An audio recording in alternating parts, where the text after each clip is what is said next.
1절부터 4절까지 한 절씩 교독합니다.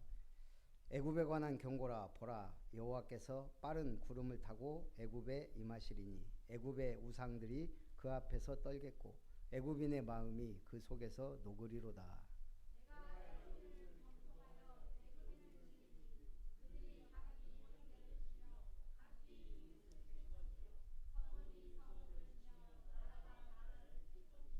같이 애굽인의 정신이 그 속에서 쇠약할 것이요 그의 계획을 내가 깨뜨리리니 그들이 우상과 마술사와 신접한 자와 요술객에게 물으리로다.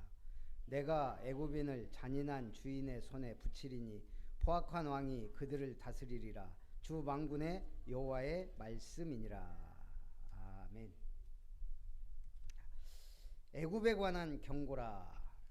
아프리카를 대표하는 나라가 애굽, 이집트입니다. 이스라엘의 지도자와 사람들은 지금 아수르의 위협에 여러 가지 대책을 생각하겠죠. 그 중에 지도자들이 가장 대책이 뭐겠어요? 가장 빠른 대책이, 가장 쉬운 대책이 강대국과 연합하는 거죠. 실질적으로 아수르가 막 나라들을 정복할 때 당장 할 수 있는 게 없어요. 싸우면 100% 지니까. 그러면 결국 동맹을 맺는 거예요. 나라들이. 그 중에 강대국이 있다면 더 좋겠죠. 그러니까 애국을 하나님이 사실은 아수르를 몽둥이로 세운 거거든요. 이스라엘을 위해. 그런데 아수르 힘이 너무 강해요. 그러니까 이스라엘은 지금 무슨 생각을 하냐? 애국의 도움을 받기를 원하는 거예요. 여호와 하나님을 의지하는 것은 너무 멀어요. 믿음이 없을 때. 믿음이 없으면 하나님은 멀리 보여요. 애굽은 가깝거든. 손잡으려고 하는 거예요. 그게 뭐예요? 불신앙. 그러니까 또 그것 때문에 또 둘 다 몽둥이로 두드려 맞는 거예요. 애굽도 두드려 맞고 이스라엘도 두드려 맞고. 이게 역사의 아이러니입니다. 오늘 중국의 철학자 노자는 시간에 대해 다음과 같이 말했습니다. 우울한 사람은 과거에 살고 불안한 사람은 미래에 살고 평안한 사람은 현재에 산다. 가만히 해보세요. 과거에 묶여있는 사람들 우울하고 그래요. 늘 미래 생각하는 사람들은 미래 비전을 생각하는 게 아니에요. 불안하니까 자꾸 미래 얘기하는 거예요. 편안한 사람은 현재에 살아요. 삶에 충실하다 이 말이죠. 또 마찬가지로 우리가 신앙이 좋으면 과거는 발판이고 미래는 비전이고 현실을 누리게 돼요. 자, 그래서 첫 번째 애굽의 죄악입니다. 애굽에 관한 경고라. 보라, 여호와께서 빠른 구름을 타고 애굽에 임하시리니 애굽의 우상들이 그 앞에서 떨겠고 애굽인의 마음이 그 속에서 녹으리로다. 내가 애굽인을 격동하여 애굽인을 치리니 그들이 각기 형제를 치며 각기 이웃을 칠 것이며 성읍이 성읍을 치며 나라가 나라를 칠 것이요 애굽인의 정신이 그 속에서 쇠약할 것이요 그의 계획을 내가 깨뜨리리니 그들이 우상과 마술사와 신접한 자와 요술객에게 물으리로다. 이 애굽이 지금 아수르의 위협에 누구에게 이 사람들을 의지해요? 우상과 무속인과 신접한 자, 요술객, 마술사에게 붙는다. 4절에 내가 애굽인을 잔인한 주인의 손에 붙이리니 포악한 왕이 그들을 다스리리라. 주 만군의 여호와의 말씀이니라. 망조가 되려면 지도자가 문제를 일으켜요. 이스라엘의 하나님이 10가지 재앙을 일으킬 때 그때 바로 왕 어땠죠? 하나님이 마음을 계속 강팍하게 해요. 그래서 10가지 재앙이 다 쏟아질 때까지 못 깨닫게 만든 거예요. 지도자가 문제가 되면, 자, 요즘에 우리가 이제 드라마나 영화나 우리가 보잖아요. 요즘에 참교육이 참 유명하잖아요. 그래서 우리도 시간 내서 하루에 한 편 정도를 보려고 해요. 그래서 지금 몇 개 봤는데 정말 잘 만들었더라고요. 통쾌, 육회, 상쾌, 통쾌. 그러면서 제가 생각해 봤어요. 다른 나라들은 저런 수준 높은 걸 만들기 힘들겠다. 특히 중국. 요즘 중국 드라마나 쇼츠 같은 거 봤어요? 자, 우리가 북한에서 영화를 만든다. 어떤 영화를 만들 수 있을까요? 찬양밖에 없어요. 지도자 찬양. 예. 아니면 애국심을 불러일으키는, 오직 그거 외에 다른 걸 만들 수가 없어요. 사상과 이게 문제 있다는 오해를 받을까봐. 자, 그럼 중국을 보죠. 자, 중국에서 만들 수 있는 게 한정돼 있어요. 왜냐? 일단 지도부를 공격할 수 없어요. 풍자할 수도 없고. 그렇다면 지도부의 마음의 심기를 거스리는 영화를 만들 수 없다. 그럼 이거는 경제적인 부분도 건들 수 없어요. 예. 왜냐하면 그 지도부의 무능이 되니까. 부패를 건들 수도 없어요. 그러면 난리가 나니까. 할 수 있는 게 뭐 있을까요? 전 두 가지밖에 없다고 생각했어요. 두 가지. 쌈박질. 맨 무술 영화만 찍어내는 거예요. 만들 수가 없어요. 다른 걸. 우리나라처럼 오징어 게임을 만들 수도 없고, 그 기생충을 만들 수도 없고, 학교 폭력? 전 공권력에 대항하는 건데 만들 수가 없어요. 그 다음에 또 뭐 만들 수 있어요? 중국은 그래도 사회주의니까 돈이 최고예요. 돈 얘기만 하는 거예요. 돈 얘기. 제가 요즘에 중국 드라마를 몇 개를 드라마가 아니고 그냥 짧게 나온 재밌게 이렇게 만들었더라고요. 이게 좀 허접한데 은근히 빠져들어요. 다 내용이 뭐냐? 남자하고 여자하고 결혼을 해서 살아요. 여자는 굉장한 부자예요. 막 CEO예요. 남자는 무능해. 집에서 맨날 가사노동이나 하고 무능한 남편으로 이렇게. 그러다가 이제 여자가 문제가 있거나 해서 남자가 이제 떠나. 예. 모든 내용이 거의 똑같아요. 그럼 이 남자가 떠나는 순간 본가로 들어가요. 그래서 이제 중국 그 당시 최고의 부자가 돼갖고 나타나. 통쾌하긴 한데 내용이 다 그래요. 둘이 사랑해서 결혼을 했지만 여자는 능력 있고 남자는 무능해. 그러다가 여자가 외도를 하니까 남자는 조용히 떠나.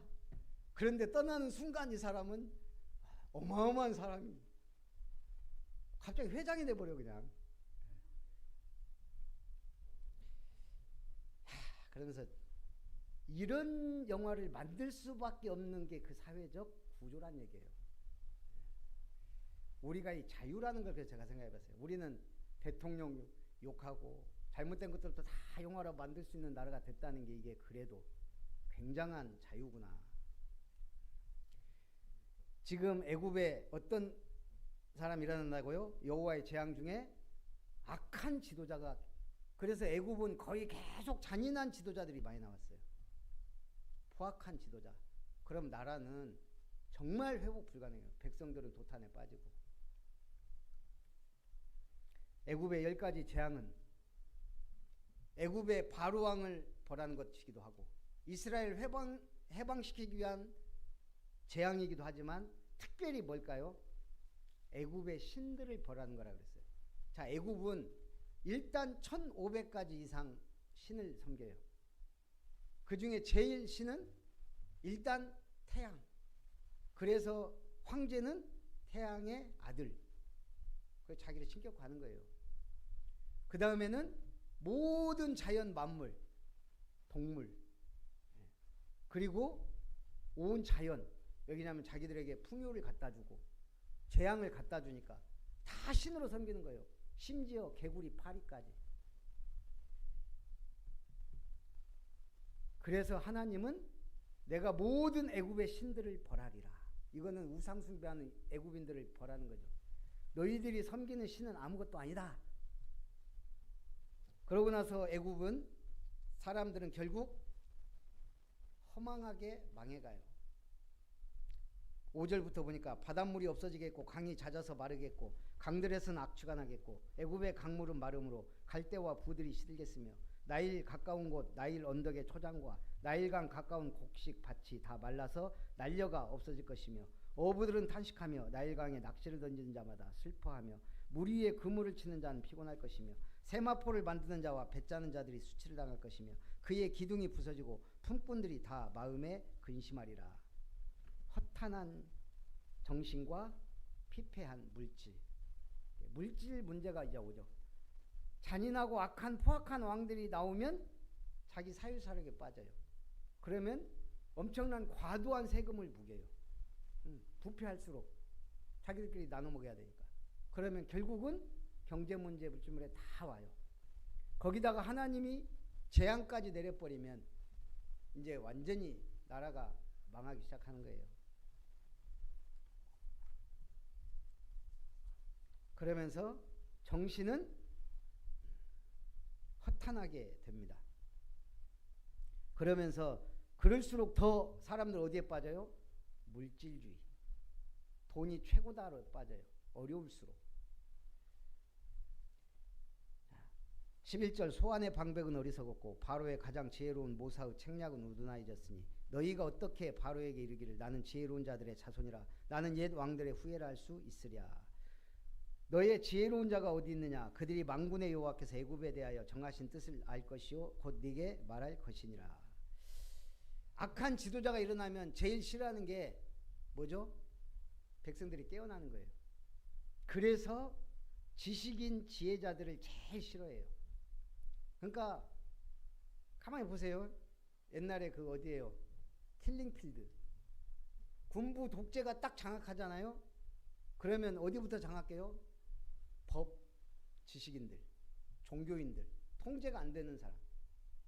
법관들은 그래도 공무원이니까 장악할 수 있지만 이 지식인들, 지혜로운 사람들은 가르치거든요. 그래서 제일 싫어해요. 그 킬링필드 때는 안경만 써도 손만 하여도 다 죽였다 그러잖아요. 수백만 명을. 그게 그 유명한 킬링필드예요. 캄보디아. 옛날 중국 천안문 사태 때도 전부 교수고 다 죽였잖아요. 분서 갱유. 그래서 문서 다 불태우고. 그래갖고 지금 중국이 남아있는 문화유산이 별로 없는 게 그때 다 불태워버렸어요. 참 신기하죠. 그러니까 자기들 게 없거든요. 그래서 자꾸 뺏으려는 거예요. 한국 거. 너무 좋거든. 세계 사람들이 좋아하니까. 그래도 한복도 지들 거고 김치도 지들 거라고 하지만 한글만큼은 지들 거라고 못하는 게 명백한 문서가 딱 있으니까. 훈민정음 해례본. 내가 백성을 가히 여겨 맹글었노니 세종대왕이 맹글었다고 딱 내놔버리니까 그거는 반박을 못하죠. 오늘 시편 19편 3절 4절에 보니까 언어가 없고 말씀도 없으며 들리는 소리도 없으나 그의 소리가 온 땅에 통하고 그의 말씀이 세상 끝까지 이르도다. 하나님이 해를 위하여 하늘에 장막을 베푸셨도다. 언어도 말씀도 들리는 소리가 없어요? 너무너무 많아요. 그래서 요즘 시대를 뭐라 그래요? 마을에 잔치가 벌어졌다고 할 만큼 마을의 홍수 시대, 정보의 홍수, 어마어마한 정보들이 막 쏟아져요. 근데 왜 성경은 언어가 없고 말씀도 없고 들리는 소리도 없다 그래요? 쓸만한 말이 없어요. 들을 만한 소리가 없어요. 하나님의 말씀과 복음 외에는 별로 중요하지 않은데 그런 것들만 꽉 차고 정작 들어야 되고 할 건 없다 이거죠. 그래서 그의 소리가 온 땅에 통하고 그의 말씀이 세상 끝까지 이르도다. 성경은 하나님의 말씀은 거침없이 나가요. 그래서 우리는 말씀을 붙잡아야 될 줄 믿습니다. 자, 두 번째는 애굽의 이 말 심판입니다. 정신이 쇠약해지죠. 14절에 보니까 여호와께서 그 가운데 어지러운 마음을 섞으셨으므로 그들이 애굽을 매사에 잘 못 가게 하미 취한 자가 토하면서 비틀거림 갖게 하였으니. 어지러운 마음을 섞었다. 이게 사람이 어지러우면 정신이 혼란하면 이상한 생각을 하고 이상하게 갈 수밖에 없어요. 사람이 정신이 쇠약해집니다. 그날의 애굽이 부녀와 같을 것이라. 16절부터 그들이 만군의 여호와께서 흔드시는 손이 그들 위에 흔들림으로 말미암아 떨며 두려워할 것이며 유다의 땅은 애굽의 두려움이 되리니 이는 만군의 여호와께서 애굽에 대하여 정하신 계획으로 말미암음이라. 그 소문을 듣는 자마다 떨리라. 하나님 떠난 것 자체가 죽음입니다. 제가 요즘 우리 큰 처형이 알고 보니까 이제 칠순이 가까웠더라고요. 그래서 제가 생각해 봤어요. 여러분 생일 중에 제일 중요한 생일이 언제일까요? 몇 년 전에는 환갑이었어요. 왜냐하면 환갑 넘기는 것 자체가 어려운 시절이 있었으니까. 그렇죠. 그 환갑까지 살면 많이 사니까 환갑을 중요하게 했거든요. 근데 어느 순간 보니까 다 환갑인데. 예. 100세 시대 됐다고 뭐 7, 80 쉽게 넘으니까. 예. 근데 제가 보니까 8순이 되면 사실 기력도 쇠하고 맛도 모르고 우리 인생에서 가장 중요한 생일은 7순이다. 제가 볼 땐 7순이에요. 그저 전에 우리 여수 목사님이 7순이라고 지나가는 말로 그러더라고요. 안 됩니다. 반드시 우리 식사하고 생일 그 선물 주고 해야 됩니다. 의미 있게 보내야 된다고. 그리고 이 목사님이 교회 당회에 얘기해갖고 그 장로님이 그러더라고요. 저한테 목사님 마음껏 드십시오. 저희가 다 쏘겠습니다. 알았습니다.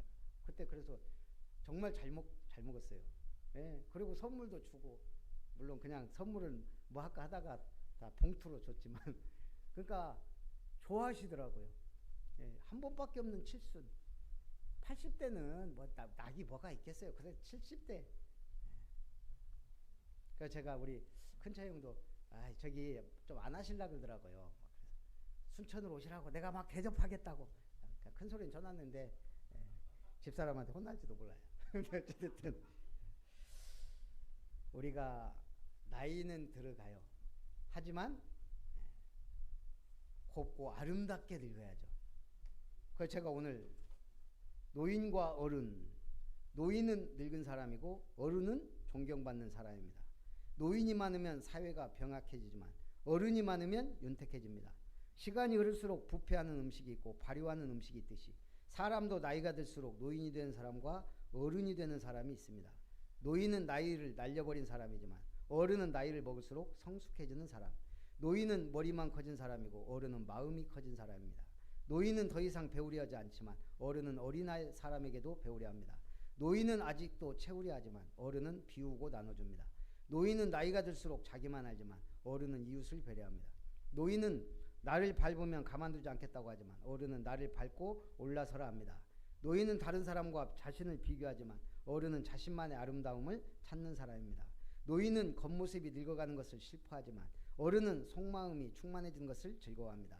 노인은 몸과 마음, 세월이 가니 자연이 늙는다고 생각하는 사람이고 어른은 자신을 가꾸고 스스로 젊어지려고 노력하는 사람입니다. 노인은 자기 생각과 고집을 버리지 못하는 사람이고 어른은 상대에게 이해와 아량을 베풀 줄 아는 사람입니다. 노인은 상대를 자기 기준에 맞춰 부정적으로 평가하는 사람이고 어른은 좋은 덕담을 해주고 긍정적으로 이해해주는 사람입니다. 노인은 상대에게 간섭하고 잘난 체하며 지배하려고 하는 사람이고 어른은 스스로를 절제할 줄 알고 알아도 모른 채 겸손하며 느긋하게 여유롭게 생활하는 사람입니다. 노인은 대가 없이 받기만을 좋아하는 사람이고 어른은 상대에 베풀어주기를 좋아하는 사람입니다. 노인은 고독하고 외로움을 많이 타는 사람이고 어른은 주변에 좋은 친구를 두고 활발한 모습을 가진 사람입니다. 노인은 이제 배울 것이 없어 자기가 최고라고 생각하는 사람이고 어른은 언제나 배워야 한다고 생각하는 사람입니다. 어쨌든 황혼에도 열정적 사랑을 나누었던 괴테는 노년에 관한 유명한 말을 남겼습니다. 노인의 삶은 상실의 삶이다. 사람은 늙어가면서 다음 5가지를 상실하게 된다. 건강, 돈, 일, 친구, 꿈. 이게 서서히 옅어져요. 여러분 아름다운 길을 다니면 좋은 게 뭐죠?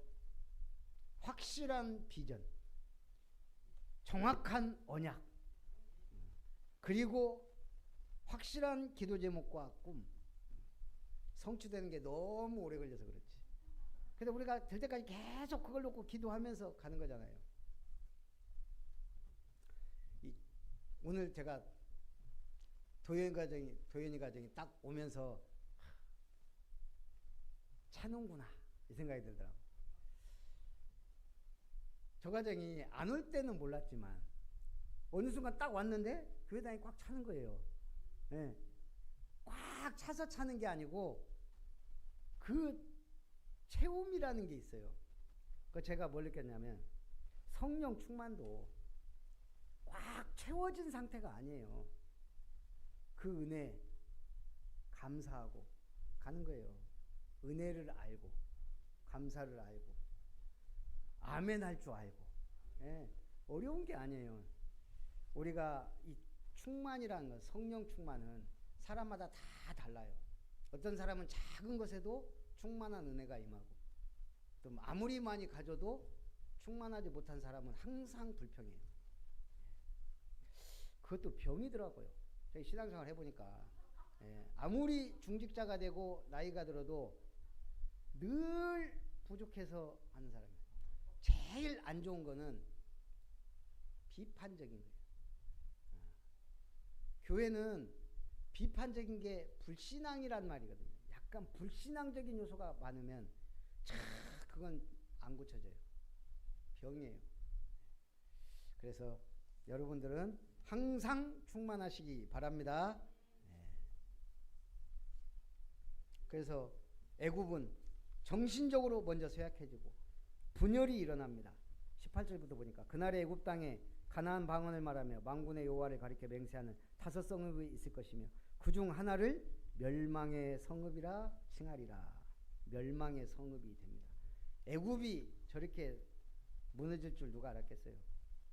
당시 세계 최강 애굽이. 그러나 결국 내분이 일어나고 국론이 분열되고 서로 싸우고 힘은 쇠약해지고 결국 하나님의 심판의 결과로 멸망이라는 이름으로 남게 됩니다. 그리고 백성들의 삶이 고통이 따르죠. 근데 어느 정도 고통이냐? 아수르와 바벨론에 계속 정복당하잖아요. 그러면 다 빼앗겨요, 사실. 우리가 그러나 인생은 자세히 보면 어려울 때 더 굳건해지기도 해요. 철학자 키에르케고르는 그의 저서 죽음에 이르는 병에서 인간을 진짜 죽음으로 몰고 가는 병이 뭐라고 했을까요? 키에르케고르의 죽음에 이르는 병, 마음의 병, 절망. 이 사람은 절망이라는 단어로 죽음에 이르는 병이다 그랬어요. 우리나라에 잘 알려진 정약용의 둘째 형 소남 정약전, 신유박해로 인해 15년이라는 긴 세월 동안 유배 생활했습니다. 흑산도에서. 이름처럼 아득하고 어두운 섬이라 그래요. 언제 다시 가족의 품으로 돌아갈 수 있을지 기약도 없는 외딴 섬. 그가 느꼈을 외로움과 참 상상하기 힘들죠. 그런데 이분이 계속 바닷가를 나갔다 들어왔다 하면서 할 일을 찾은 거예요. 뭘 했을까요? 그 바닷가에서 할 수 있는 게 낚시를 했겠죠. 왜냐하면 고기를 잡아야 되니까. 어류를 연구하기 시작한 거예요. 15년 동안. 남들은 관심도 갖지 않는 그 고기를. 제가 전에도 한번 얘기했지만 놀랐다니까요. 전 세계 어디를 가도 고기 이름이 이렇게 수많은 고기가 있는데 다 있긴 있겠죠. 근데 일반인들이 아는 고기 이름이 적더라고요. 네. 우리나라처럼 명태 하나를 수십 가지 이름으로 부르는 나라도 없거니와 웬만한 것들은 그냥 생선으로 다 통일해버리더라고요. 우리는 일일이 다 알거든요. 저도 놀랐어요. 사람들이 물고기를 모른다는 얘기예요. 그냥 있으면 먹고. 저는 식당 같은 데 가서 이렇게 우리가 이거 뭐지? 그러면 저는 항상 물어봐요. 가능하면. 불러갖고 이게 뭡니까? 알아요. 특히 처음 먹어보는 것 같은 경우는 애매한 것 물어봐요. 근데 이제 우리가 얘기하다 보면 이게 뭐다라고 확실하게 얘기하는 사람이 있어요. 대부분 틀려요. 물어보면. 맞는 수도 있지만. 그 재료를 버물려 놨기 때문에 잘 모를 수도 있고. 정확히 아는 게 좀 중요하다 생각을 해서. 그래서 어쨌든 정약전이 58세 나이로 쓸쓸히 세상을 떠났는데 그가 남긴 역작 차산오보, 수많은 어류를, 학문적인 책으로 묶어놓은 거죠. 자, 세 번째는 애굽의 회복입니다. 어떻게 애굽이 회복되냐? 하나님은 약속하셨어요. 애굽이 회복될 것이다.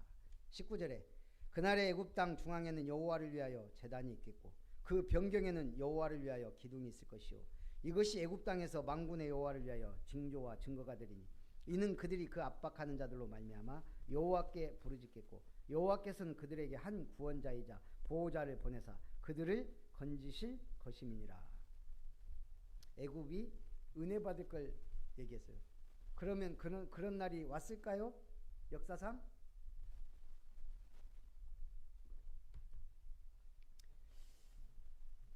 안 왔습니다.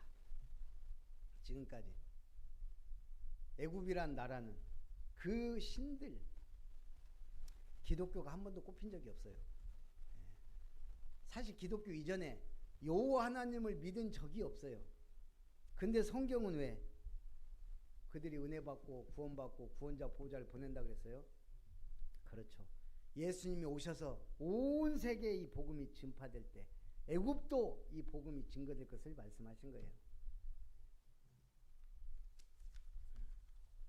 21절 여호와께서 자기를 애굽에 알게 하시리니 그날에 애굽이 여호와를 알고 제물과 예물을 그에게 드리고 경배할 것이요 여호와께 서원하고 그대로 행하리라.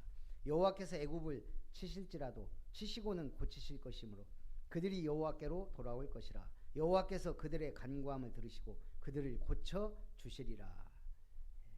이제 드디어 메시아 시대가 와서 온 세계는 복음으로 하나 되고 모든 족속은 이 복음을 받게 됩니다. 23절 그날에 애굽에서 아수르로 통하는 대로가 있어 아수르 사람은 애굽으로 가겠고 애굽 사람을 아수르로 갈 것이며 애굽 사람이 아수르 사람과 함께 경배하리라. 24절에 그날에 이스라엘이 애굽 및 아수르와 더불어 셋이 세계 중에 복이 되리니 이는 만군의 여호와께서 복주시며 이르시되 내 백성 애굽이여 내 손으로 지은 아수르여 나의 기업 이스라엘이여 복이 있을지어다. 이스라엘과 애굽과 아수르가 세계 중에 복이 된다. 말이 안 되는 얘기죠.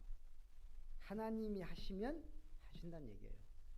이 전 세계 이름도 빛도 없던 대한민국에 이 복음이 들어와서 꼽힐 줄 누가 상상이나 했겠어요. 하나님이 하시는 일을. 그리고 이 땅이 이 나라 사람들이 그렇게 교회에 환장할 줄 누가 알았겠어요. 전 세계 나가서 교회부터 짓는 민족이라니까요. 섬 구석구석까지 십자가가 없는 곳이 없어요. 제가 이번에 그 복지센터 거기서 이제 메시지를 하니까 그 한 분이 그래요. 목사님 십자가도 우상이죠. 그러더라고요. 제가 우상에 대해서도 얘기하고 했거든요. 십자가가 우상이다. 그래서 제가 그랬어요.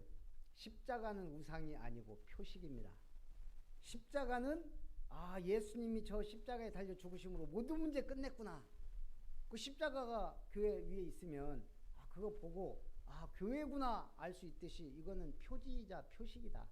그러나 십자가를 딱 걸어놓고 그 십자가 만지면 복이 오고 그 십자가 놓고 빌고 그거는 우상이다. 예. 십자가가 우상이 될 수 있어요. 필리핀에 가면 마젤란 십자가가 있어요. 마젤란이 필리핀에 처음 발들일 때 가져간 십자가. 예. 그 십자가가 있는데 다 뜯어져 있어요. 이렇게. 왜 그럴까요? 이 사람들은 그것이 굉장히 영험한 성물이에요. 자기 복 준다고. 다 뜯어가고 지금은 아예 유리 벽에다 전시해놨어요. 워낙 뜯어가갖고. 그 필리핀에는 하여간 성당이 많으니까 우리가 많이 가봤거든요. 옛날에 그 검은 아기 예수상이 있어요. 검은 아기 예수. 이게 성당이 불탔는데 그 아기 예수만 끌리고 안 탔어요. 그 검은 아기 예수 축제가 1년에 한 번씩 있는데 수백만 명이 모여요. 어마어마하게 모여요. 불에 안 탔다고. 그 아기 예수만. 저기 성당에 가면 그 외국은 성인들 상 있잖아요. 특히 베드로 발가락이 맨들맨들해요. 얼마나 거기다가 입 맞추고 만지면서 기도하고 복 받는다고. 그게 다 우상이에요. 그래서 그랬더니 이분이 저희 교회는 십자가가 5개나 있는데요. 5개든 100개든 상관없다. 그 십자가의 의미를 바로 알면, 그러다 그 의미를 모르고 십자가만 많이 놓으면은 우상이 될 수 있다. 예. 우리는 우상은 교회도 우상 될 수 있어요. 교회 당도 크고 막 아름답게 지어야 하나님이 기뻐하신다 생각하면 그것 자체가 우상이죠. 그래서 우상은 온전히 하나님보다 더 의지하는 것, 하나님의 말씀보다 더 확실하다고 믿는 것, 전부 다 그게 우상이에요. 그래서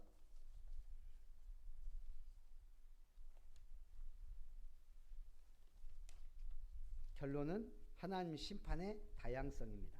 자, 하나님이 심판하실 때는 몇 가지 굉장히 다양한 심판이 있어요.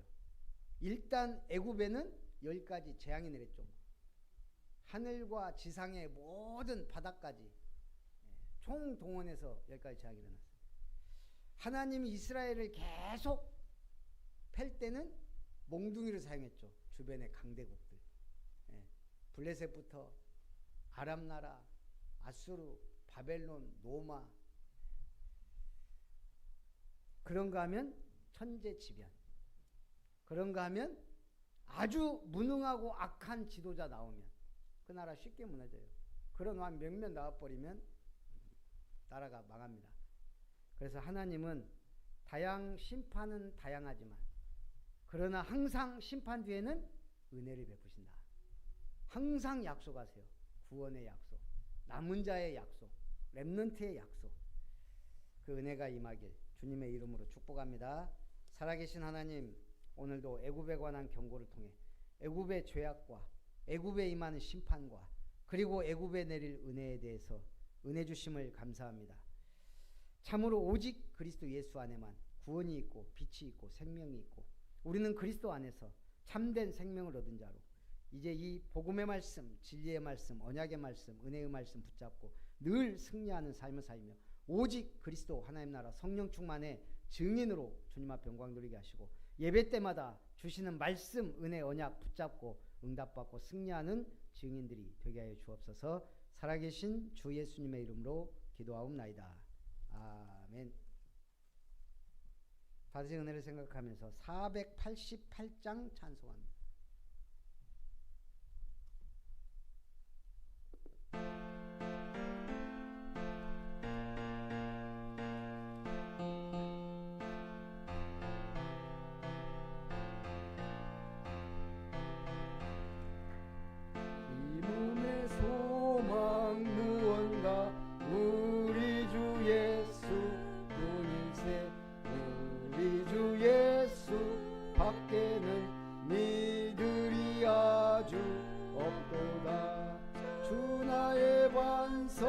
이시니 그 위에 내가 서리라, 그 위에 내가 서리라. 무섭게 바람 부는 밤 물결이 높이 설렐 때 우리 주 크신 은혜의 소망에 닿칠 주리라. 주 나의 반석이시니 그 위에 내가 서리라, 그 위에 내가 서리라.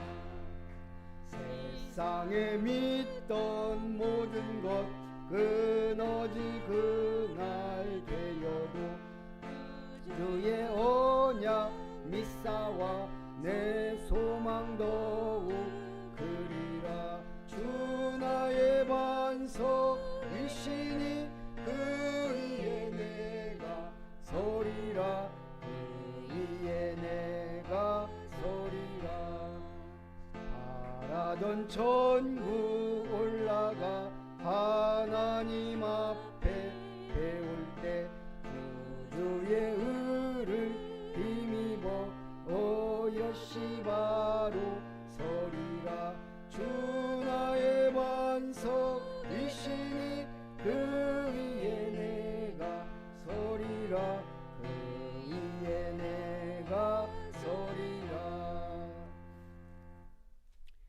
성경 힐링 캠프를 위해서 계속 기도하고 또 우리 6월, 7월, 8월 캠프 대상자들 위해서 계속 기도해 주시기 바라고 연결될 수 있도록 힘써 주시기 바랍니다. 이제는 하나님의 사랑과 예수님의 은혜와 성령 하나님의 역사하심이 애굽에 관한 경고를 통해 애굽의 죄악과 애굽의 멸망과 애굽의 회복에 대한 말씀을 통해 하나님은 지금도 구원과 심판을 이루시며 지금도 역사 속에 역사하시며 교회를 통해 정확한 언약과 복음과 말씀 가진 전도자들을 통해 지금도 일하심을 알고 그 은혜 속에서 증인의 삶을 살기 원하는 예배자들 위해 아름다운 교회 모든 성도님들과 저들의 가정 위에 산업 위에 자녀 위에 만남 위에 또한 아름다운 교회와 이름터 위에 이제로부터 영원토록 항상 함께 있을지어다. 아멘.